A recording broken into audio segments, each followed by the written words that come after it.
పురుగు నిద్రావస్థలోకి వెళ్ళిన తర్వాత తన రూపం పూర్తిగా మార్చుకొని ఎగిరే అందమైన సీతాకోక చిలుకగా మారటం వెనుక ఈ సృష్టికర్త నీకేమి చెప్పాలని అనుకుంటున్నాడు?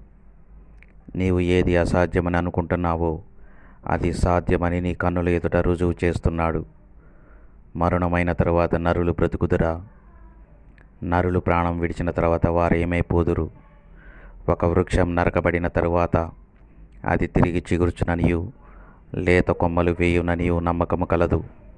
దాని వేరు భూమిలో పాతదై దాని మొద్దు భూమిలో చీకిపోయిన తర్వాత కూడా నీటి వాసన చేత మరలా కొమ్మలు వేయును. అయితే మృతులు తిరిగి బ్రతుకుదురా? మృతులు లేతురని దేవుడు మోషేకు సూచించెను. ఆయన సజీవులకే దేవుడు కానీ మృతులకు దేవుడు కాదు. ఆయన దృష్టికి సృష్టి ఆరంభం నుండి ఇప్పటి వరకు చనిపోయిన ప్రతి